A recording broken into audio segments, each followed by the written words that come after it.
प्रणाम। हम प्रभा मिथिला श्रेष्ठ प्रणाम के स्वागत करै छी और एक सोहर लगेलहुँ ये पसंद आयल तो लाइक सब्सक्राइब और कमेंट करब, शेयर सेव कर देबै। धन्यवाद।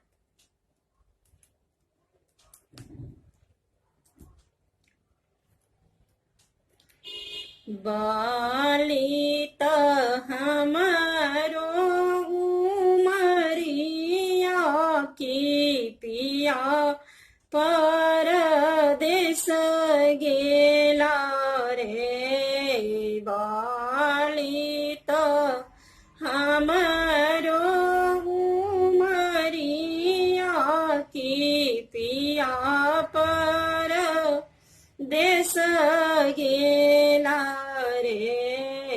बाली त हमारो उमरिया की पिया परदेस गेला रे।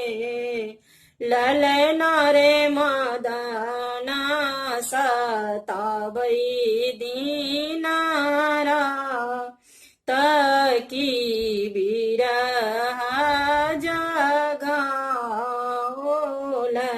रे। ललना रे मदना सताबै दीनुरा तकी बिरह जगाओल रे।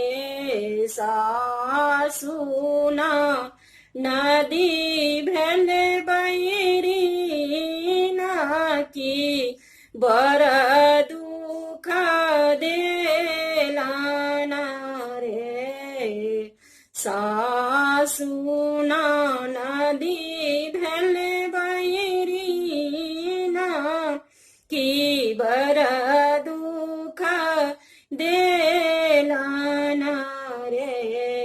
ललना रे बाजई बिरु छल बोल करे जा मोड़ा का पई रे।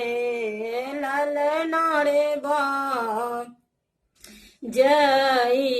बिरु छल बोल करे जा मोड़ा का पई रे। गोद मोड़ा सुन भेला बाल के बीनो से जभल बालमु बीनो रे। गोद मोड़ा सुन भेला बाल के बीनो से ज सुन बालमु बीनो रे। ललना रे घर भाड़ सुना आंगन अनहार लागई रे। ललना रे घर भाड़ सुना आंगन अनहार लागई रे। निस दिन जियरा उदास भेला पिया बाट जो हाल रे। निस दिन जियरा उदास की पिया बाट जो हाल रे।